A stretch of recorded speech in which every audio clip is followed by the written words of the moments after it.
Okay. I think I I think I know what I'm going to do with these. I'm not quite sure. See, like I said, these are basically like audio journals. I used to do this myself as I would have an app like this screen recorder thing.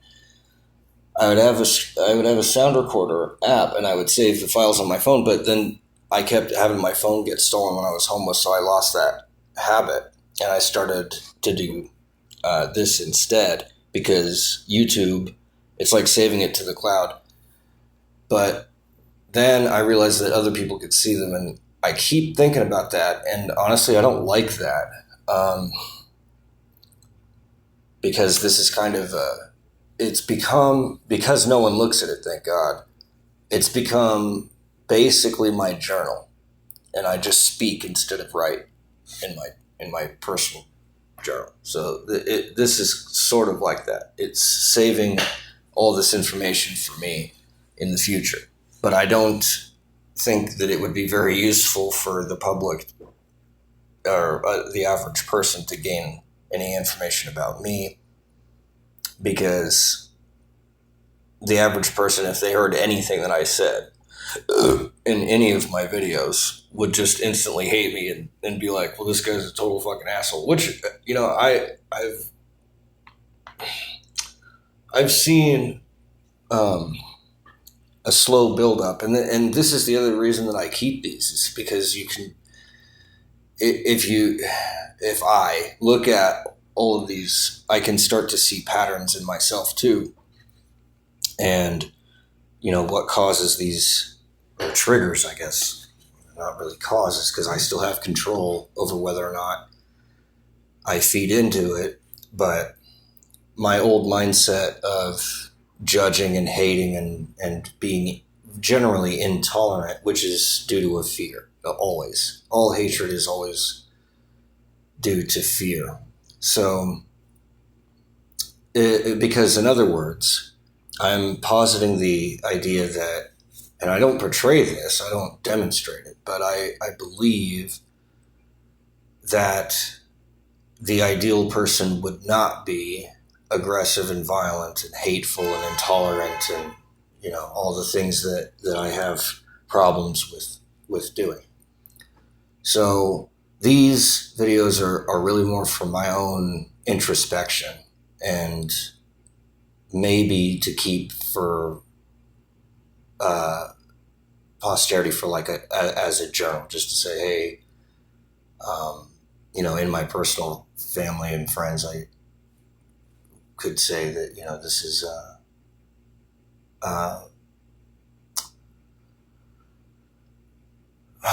kind of like a snapshot of where I was at in life at that time, of like the inside of my head at that time.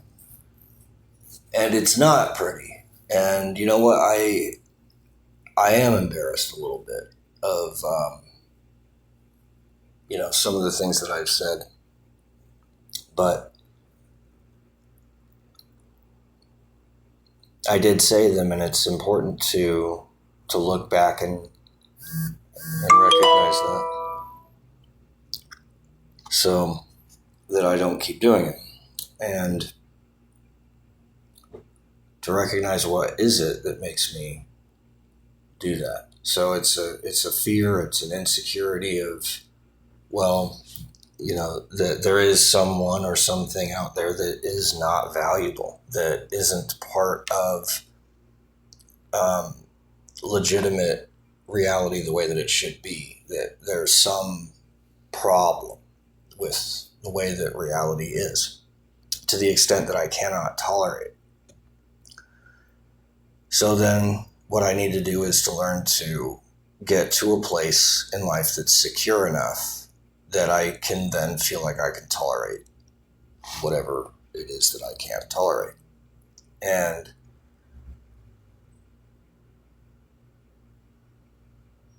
yeah, I mean, that's at the peak of my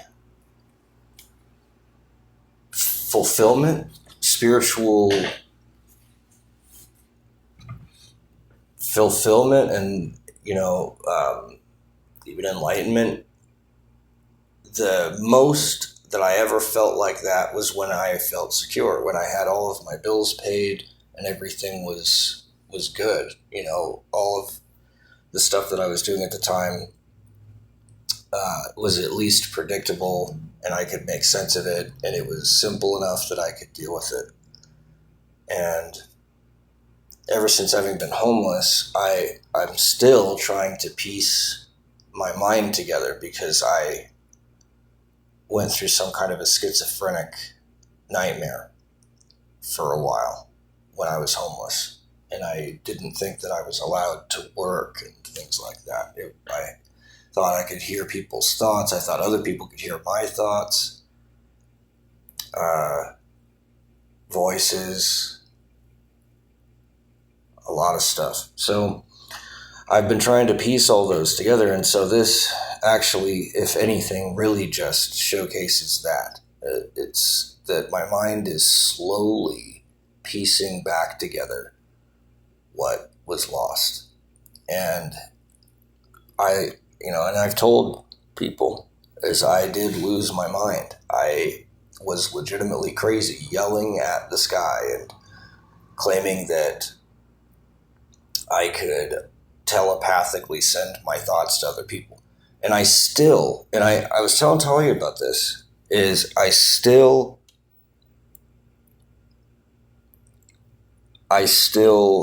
have this, I said it was like a slip, where it's like, I can't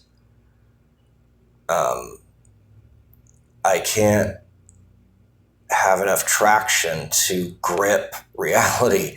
I lose my grip, and it's like tires spin. It's like hydroplaning. It's like the tires are spinning, but the car's not going anywhere. It's just screeching out, and that's what it is for me. That's what it feels like for me as a subject experiencing psychosis. That's what that feels like to me. It feels like the screeching tires of a car that cannot grip the road. It's trying its ass off, but it just can't grip it. And a lot of it has to deal with how fast the tires are spinning. You slow down enough and it'll grip it. You don't necessarily have to pedal to the fucking metal to go forward. You just ease forward, normally. And it's kind of like a spin out. It's like, you just, like if you tried to go too fast around a curve and you spin out, it's like that, you lose control. Like you don't get any more traction. You're just flung off to the side, kind of a thing. And what trips me up and gets me into that is I'll think that other people can hear my thoughts, or that I'm like, it's a paranoid psychosis. It's a paranoid schizophrenic nightmare. I'm afraid of having too much responsibility and letting other people down and being like the guy that dropped the ball, kind of a thing. It bothers me. I'm afraid of that. People depending on me and then I just fall short. That's scary to me. I don't want to be that guy. And admittedly, there's lots of stuff that I'm afraid of too. I'm afraid of the slow degradation of people's spirit. I'm afraid of demasculation. Anything that reminds me of that disempowering mentality that Stasia's always had throughout my life, that I've always hated. And I've always wanted to destroy it. And anybody that ever espoused it, which is this defeatist thing where it's like, I'm the permanent victim, so you have to do all this stuff for me because I can't do it myself, kind of a thing. And I can't stand it. And anything that even remotely looks like that to me, I hate it and I want to kill it because I want to kill her and I want to kill that whole fucking thing that happened to me growing up with her. And it wasn't like I went through the worst childhood ever. It's just that I can't tolerate what happened, you know? And everybody's got their hang-ups. Some people, it's the stupidest little thing. And I've looked into that too. Because, like I said, I've had some scary thoughts. I've had some pretty enraging thoughts. And I'm glad that I've never acted on any of the violent ones, or any of the sexual ones either. Because I'd have STDs, random kids running around. I may have even done something illegal, you know? So I'm glad that I never acted on them, but the thoughts are still there. They don't happen as much, thank God. But I noticed it happening more because I started talking to Stacia. She's just pissing me off. And I have these problems. So it's not her fault. I can't say she caused it, but it definitely is a reactant in this reaction. And I'm part of the reactant also, which is good because then I have control over how much that actually affects me. And anything that happens that means something is going to affect me, but I don't have to cling to that and I don't have to let it define me to the point where my reaction is like 100% determined by what happened to me, you know, because then that's all I am.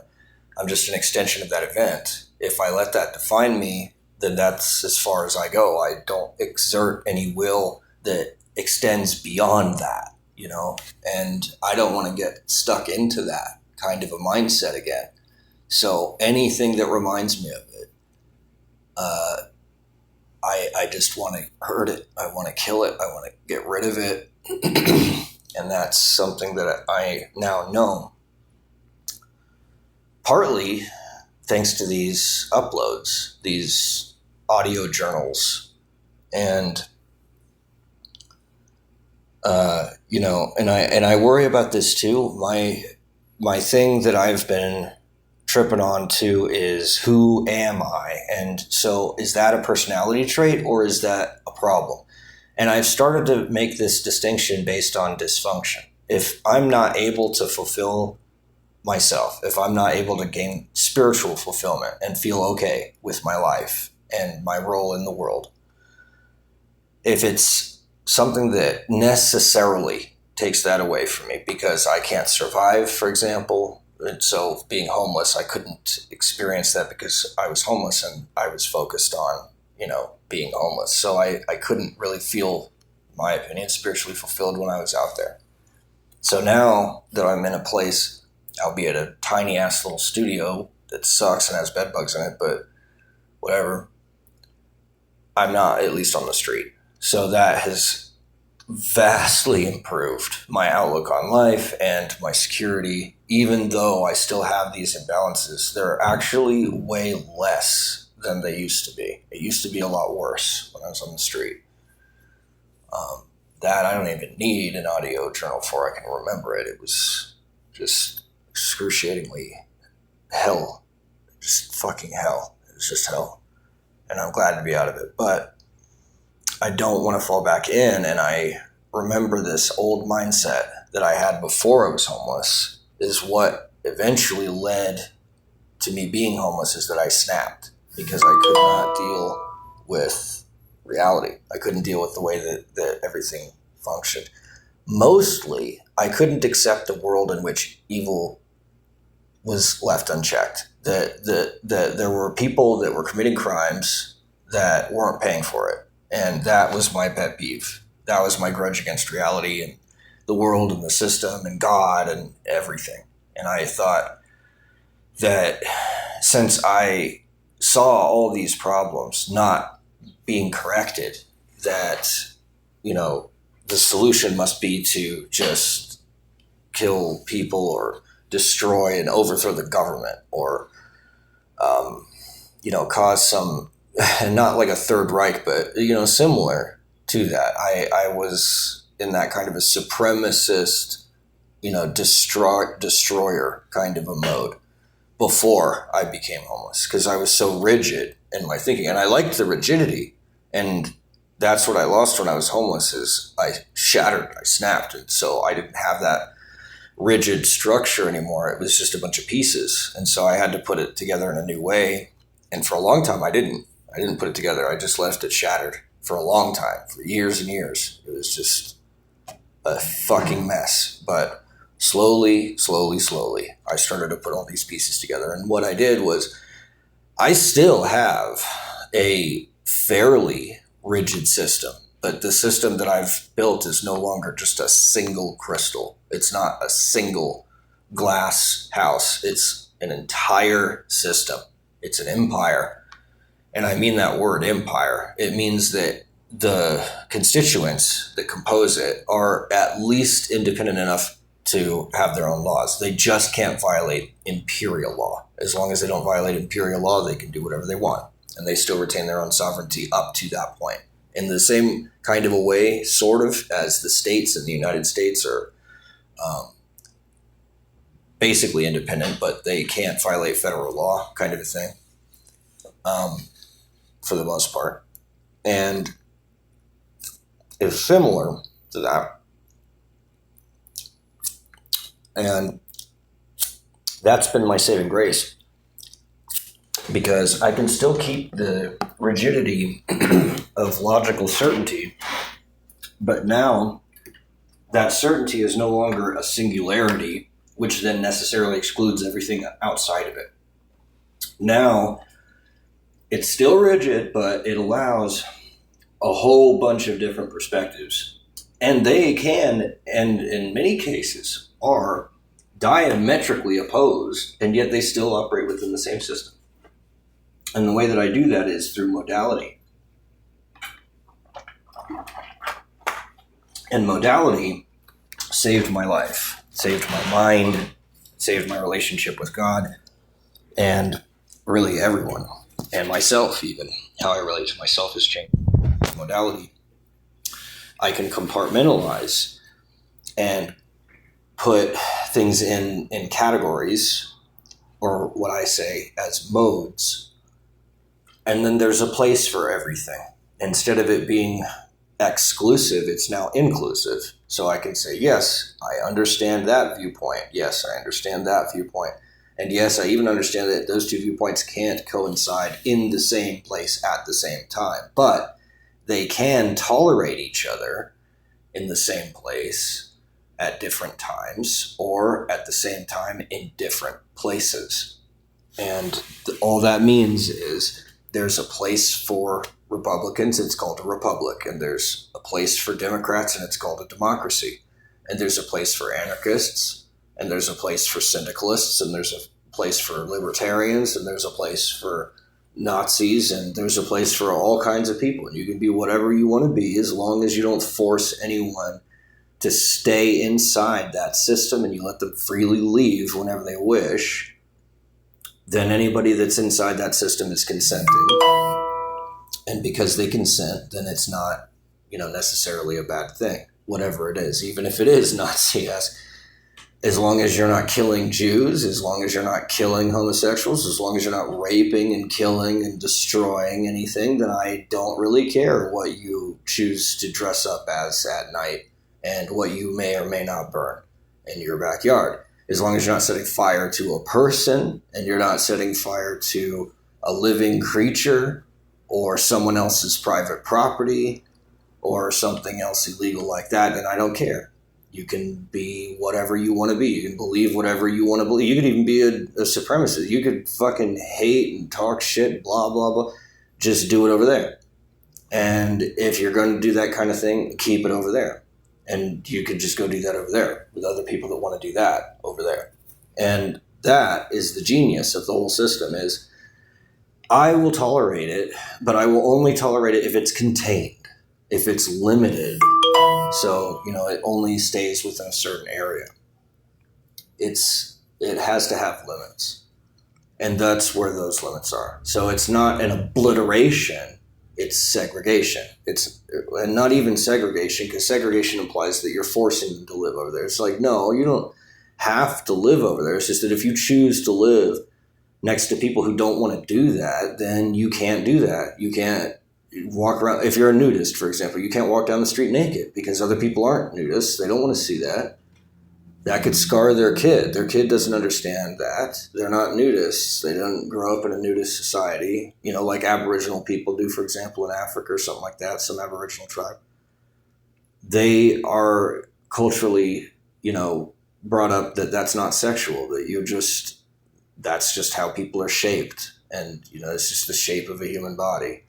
It only then becomes sexual when it's being used as an instrument of sexual intercourse, and that's natural. So the distinction in a naturalist or a nudist society would be something that is natural, is something that doesn't have to be said.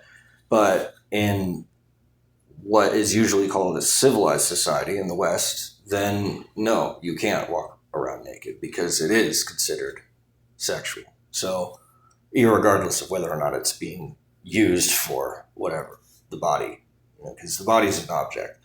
And again, I know that's going to ruffle people's feathers. Oh, I hate it when he says that. It just is. The body is an object, just like any other object. It's an object. It's a living object, but it's an object. And it's an object because it's an inhabitant of objectivity.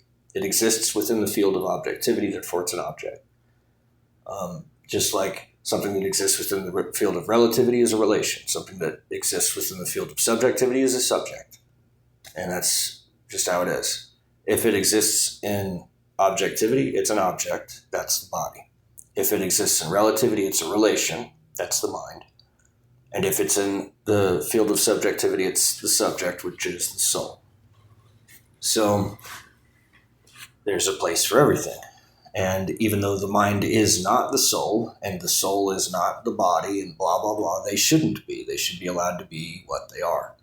And they should be allowed to be where they are. And they should all be allowed to be true to themselves, even though the soul can't be the body. It can work with it through the mind. It can bridge that gap through, an alternative. So it's possible then to unite mutually exclusive, specialized systems so long as there's no destruction, and so long as those limits in between those modes are left open and free and undefined, meaning anybody who wants to go can go. Anybody who wants to come in can come in, as long as they fit the criteria for coming in.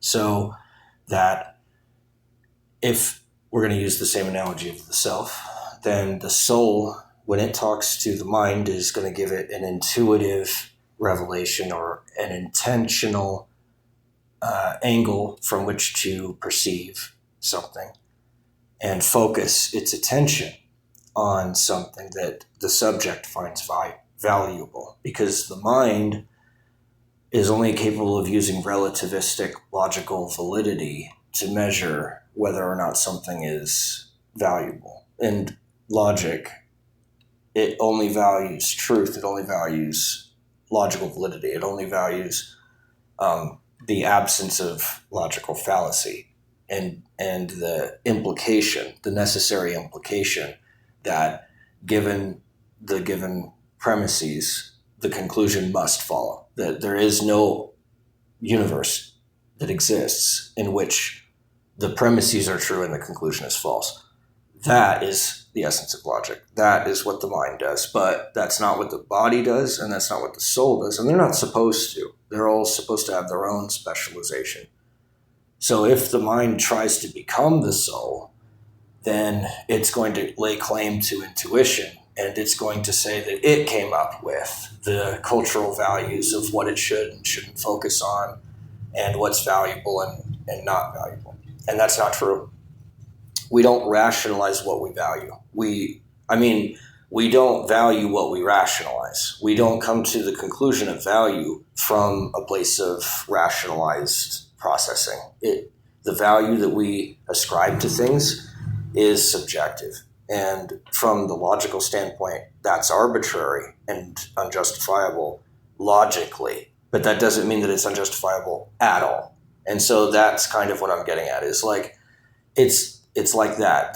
These systems that people want to be whatever, let's say a supremacist, as long as you're not being a destructive force on anyone else and you're just promoting your own group, okay, that's fine. You can promote your own group. Black Lives Matter, whatever. You can do whatever you want. Just don't kill Whitey, you know? That's all I ask. As long as you're not killing Whitey, okay, whatever. Black Lives Matter, fight the power, whatever. Okay, I don't care. As long as you're not killing people, as long as you're not stealing, as long as you're not committing any crimes, I don't care. Because then you're tolerating other people, then we can tolerate you. And that is how everybody tolerates each other. It's the unspoken rule, it's the golden rule. It's you just don't do anything to somebody else that, there's three ways of doing that. There's three versions of the golden rule. You can there's three simple rules. There's the golden rule, which is you treat others as you yourself wish to be treated. There's what's called the platinum rule, I think, which is where you treat others the way that they ask you to treat them. And there's what I call the silver rule, which is you treat others as they treat you, which is what most people do. Most people follow the silver rule. I treat you the same way you treat me. If you treat me like shit, I'm going to treat you like shit. And that's how most people are. And the reason that that's necessary in a society, all three of them have their place, is because it teaches people the consequences of doing something wrong, so they are aware that something has been done wrong.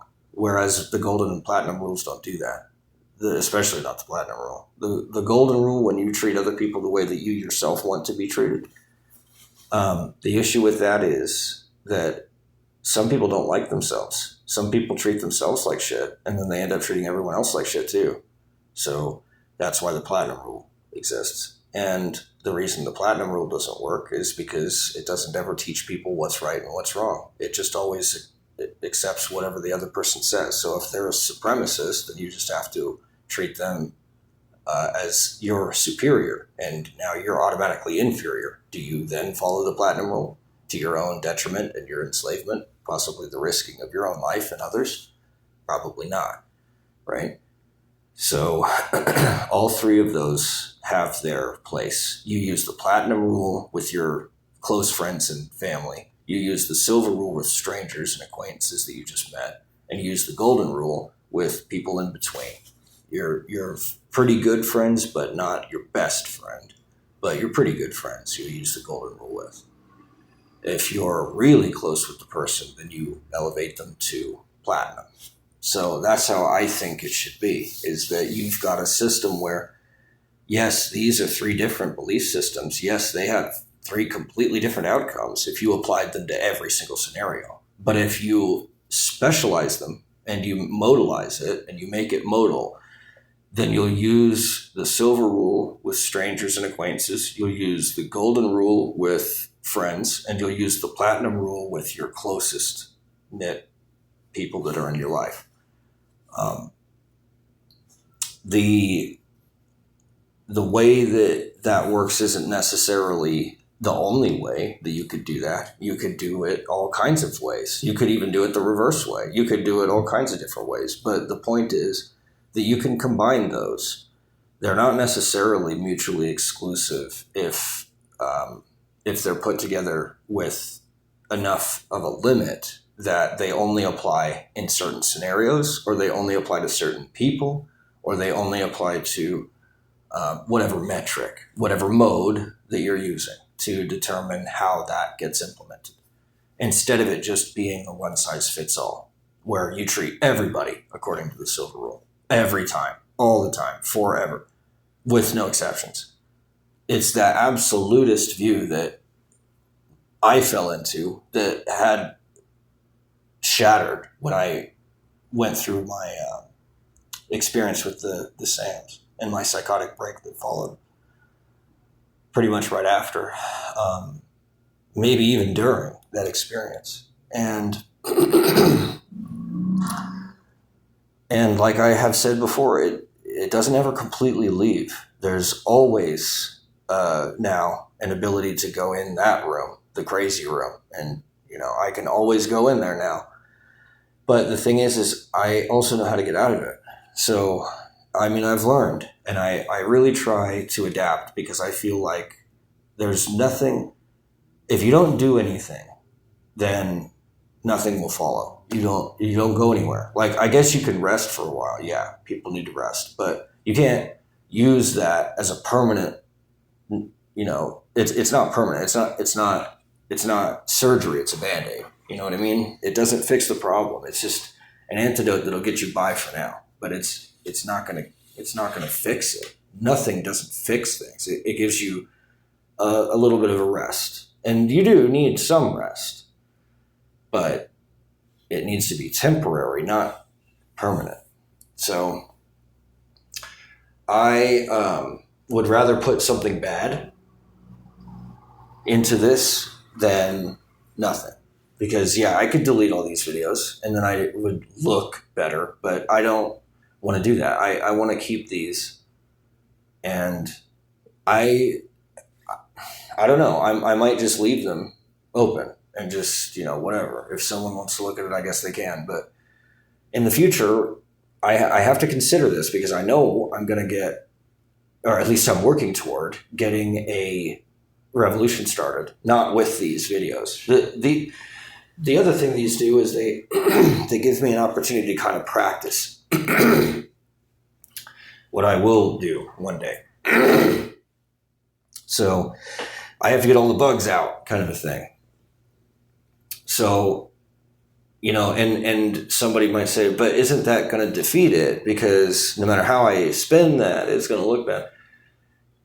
The way that people have sold ideas in the past is usually through character aggrandizement, basically. And they say, well, I have this degree, or I have done this thing, or I have this special connection to some spiritual guide or something like that they claim is what makes them special. Not their idea, but them as a person.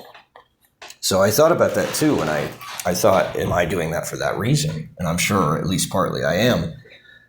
It wasn't the full intent of it, but it definitely was in there. So it may have been the full intent, actually, at some point for me to do that, which is necessary for practice. So the way that I look at it is, I'm going to leave these up most likely, not because I'm proud of them. I am embarrassed of a lot of the things that I've said. In fact, there's probably something I can find in this one that I did just stupid that I shouldn't have even said. But there's kind of a point to this, which is that I feel like there's too much tension, and we need to take things less seriously, maybe not less seriously, but less intolerantly, like with more tolerance, that we tolerate a little bit of error. You have to, because no one's perfect. Nothing is perfect. There is no such thing as manifested perfection. It just doesn't happen. So we have to build that error in. It reminds me of, I heard this story where there was this, and this is the dystopian 1984 Brave New World style, future that most people are afraid of. I'm also afraid of this, but I don't take it as being necessarily what happens to the entire planet. I see it happening in some areas, but I don't think that it would happen over the entire planet all as one unit. But the classic dystopian nightmare is that they have total control over everything, and you're not allowed to say anything against this oligarchic system. But the problem happens with this attempt at seamless precision, where every single minute of every single day is accounted for. And that's the horror of the whole thing. Whether it's being accounted for in 1984 through the government, or it's being accounted for in A Brave New World through this caste system and the inevitable product of having engineered people in this particular way, and thus been able to predict their likely output. Every single minute has been accounted for. whether it's been bottom up or top down. It's presented that way, and I think that's what people are getting at when they say a dystopian nightmare. Is this seamless precision, this obsession with never wasting a single moment or bit of space or person or an act to make the most, absolutely squeeze everything that you can out of whatever it is, to the point where you kill it, and that's the dystopia, and that's the nightmare. So if that's the nightmare, then what's the dream, the happy version of that? Well, obviously it's got to be the reverse, right? So we just negate that and we say, okay, what is the opposite of accounting for every single moment? Well, what if you just don't account for any moment?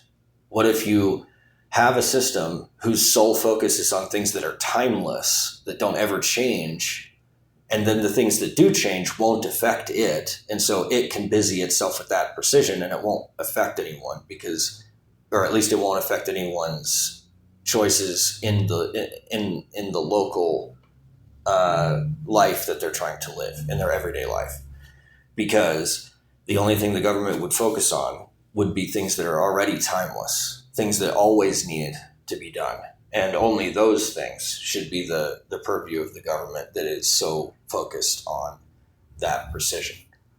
So it would need to have things in defense, but not attack. So, military defense, cybersecurity, healthcare, education, all that kind of stuff is timeless. You always have to have it. You always are going to need farms of some kind. You're always going to need doctors of some kind, teachers.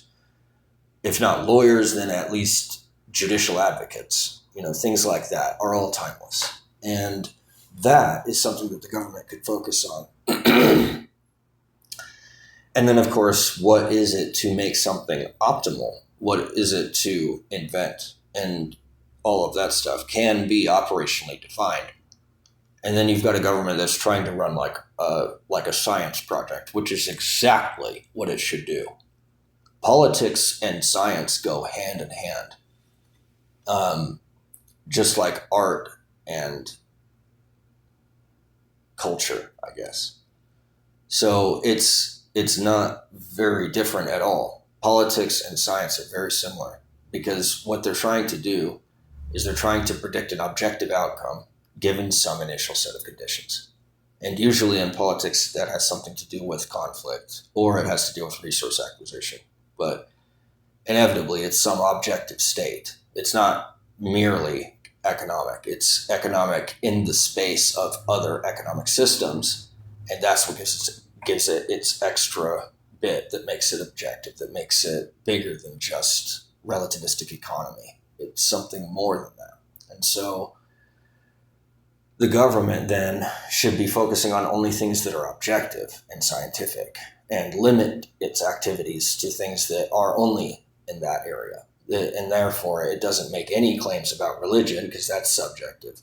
Doesn't make any claims about the law, the legal system, because that's relativistic. That follows from whatever the subjective values of the system are. So the subjective values of the empire that I want to build in the future is the three virtues, which are just the three absolutes as the measure of these virtues, because those are the absolutes. So we say that those must be images of absolute goodness in these three modes. Is that enough to describe every single possible thing? No, but it gives you enough complexity that you could start to build a pretty good, at least a primitive, rudimentary, but functional and viable moral system that would allow for pretty much any religion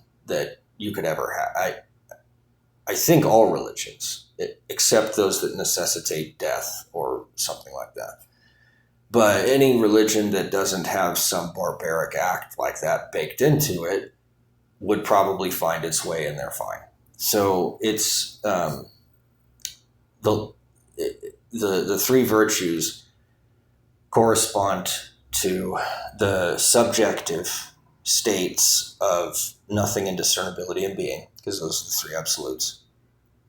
And those modes are defined as being absolute independence and absolute integration on the part of nothing, because that's what makes nothing distinct from indiscernibility and being, is that it is absolutely independent and absolutely integrated.